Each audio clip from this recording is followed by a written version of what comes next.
बहुत ही प्यारा सुहाग गीत है, सुनिएगा और बताइएगा कैसा लगा। और दीदी के चैनल का नाम है यस के जग्गू। दीदी के चैनल का नाम है, बड़ा प्यारा नाम है, तो आप लोग एक बार सर्च जरूर करें।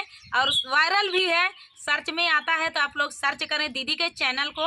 और दीदी अच्छे अच्छे गीत भी गाती हैं। ऐसा ना रखे ओमन हमारो नौना हमारे फलाने नौना है। हाँ तो ये भी ना रखे यहाँ, और दोनों जने जोड़ी से ही नाम रखा गया है तो बढ़िया है, अच्छी बात है। जोड़ी से चले चाहवे करी। मंजू की दुनिया इनके दीदी के चैनल का नाम है, तो आप लोग सपोर्ट करें, भरपूर सपोर्ट करें दीदी के चैनल को और फुल वॉच करके वीडियो देखें। इनके चैनल को सृष्टि लोकगीत दीदी के चैनल का नाम है। तो सभी लोग सुनाएंगे आप सभी को सुहाग गीत, बहुत ही प्यारा सुहाग गीत है। तो देर न करते हुए चलिए सुनाते हैं ये प्यारा सा सुहाग गीत। बाबा के दुआरवा हरदिया का पेड़ावा, अरे बाबा के दुआरवा हरदिया का पेड़ावा, अरे हरदी फूलाए आधी रात रे लाला नवा, अरे हरदी फूलाई आधी रात रे लाला नवा, अरे घोड़ावा चढ़ला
तो दोस्तों ये प्यारा सा सुहाग गीत आप सभी को कैसा लगा कमेंट में जरूर बताइए। फुल वॉच करने के लिए धन्यवाद दोस्तों, और दीदी लोगों का सपोर्ट भर भर के करें और फुल वॉच के साथ करें। दीदी लोगों का सबसे ज़्यादा मंजू की दुनिया इनका चैनल है, और आप लोग सपोर्ट करेंगे तो दीदी का पेमेंट खूब आएगा। आप सभी को मिठाई भी खाने को मिलेगा, दीदी अपने चैनल पे खिला देंगी। हाँ और ये दीदी जग्गू दीदी हैं, और हम लाए लाए घरे खाओ लाए घरे खवाइए भैया। आप लोग टेंशन जिन ले है, और और इनका छेना वाला रसगुल्ला रहे हाँ अयन दीदी खियौते रह गई जाला करीलो प्याज। काला जामुन इनका हमका याद है, आप सबको याद ही होए, हम तो जानता ही। और आज जलेबी लेके आया ऐसी बात नहीं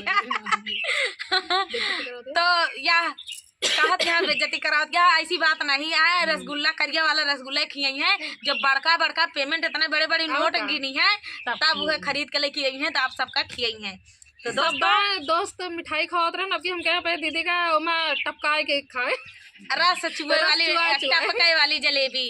तो चलिए दोस्तों मिलते हैं अगले वीडियो में, दीदी लोगों का भरपूर सपोर्ट करें। तब तक के लिए नमस्कार।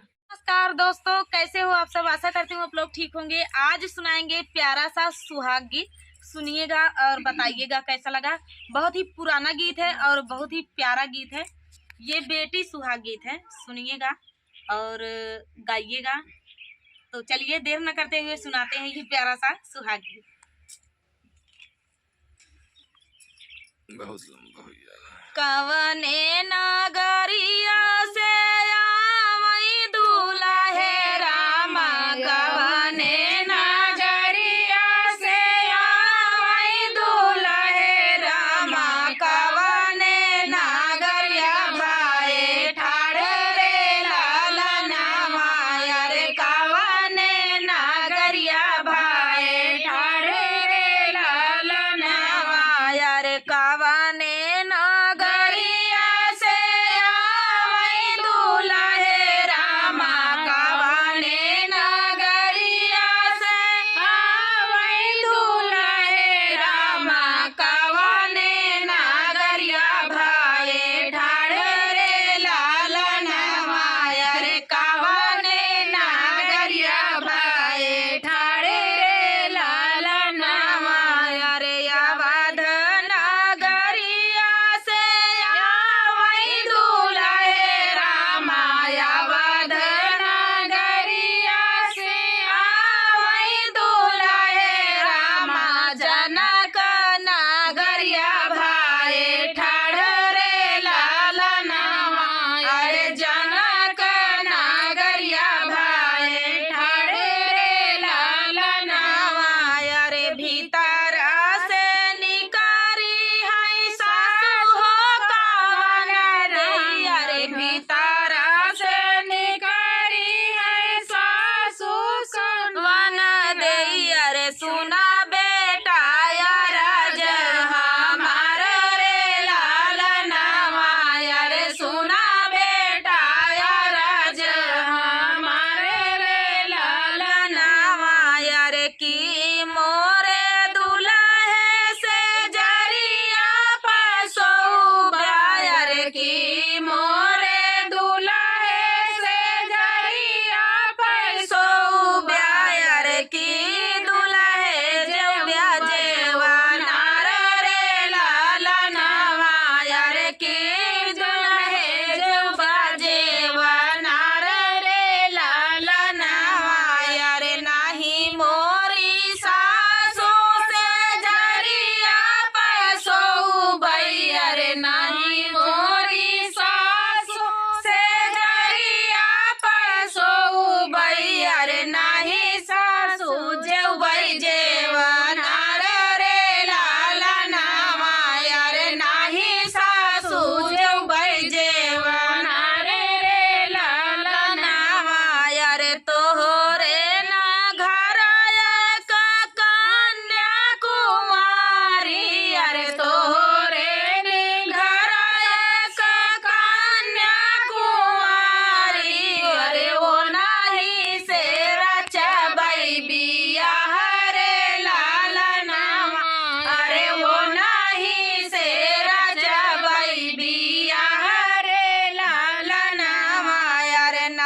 मोरे उरादार नाही मोरे चौरा अरे नाही मोरे उरादार नाही मोरे चौरा अरे नाही मोरे मेटी भरा तेल रे लाला नामा अरे नाही मोरे मेटी भरा तेल रे लाला नामा अरे राम रसोइया सीता बनावै ना जाई है अरे राम रसोइया सीता बनावै ना जाई अरे कैसे करबै सीता कई बियाह रे लाला नामा अरे कैसे रचबै सीता कई बियाह रे लाला नामा अरे हम देबै उरादार हम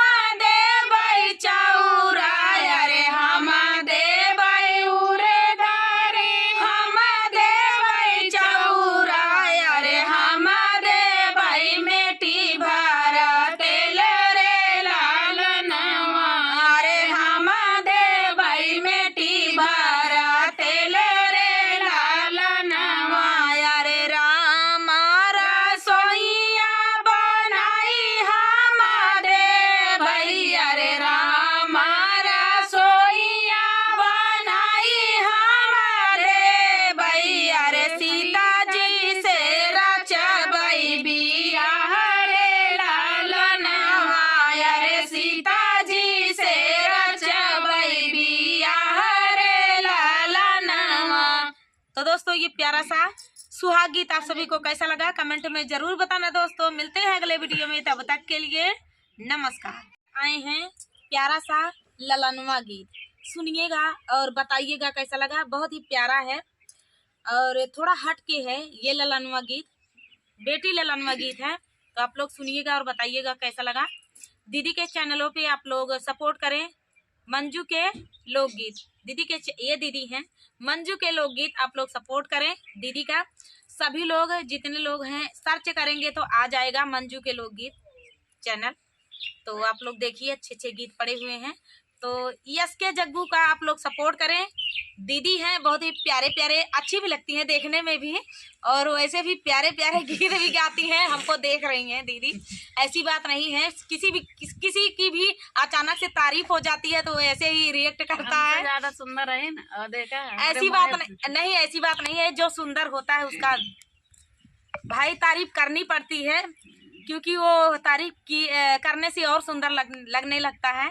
तो चलिए आप सभी को सुनाते हैं माही मीरा भजन। ये बैठी हैं, इनको पहचान लीजिए। बहुत ही प्यारे प्यारे गीत, चुटकुल्ला बहुत गाती हैं। थोड़ा सा ललनवा गीत।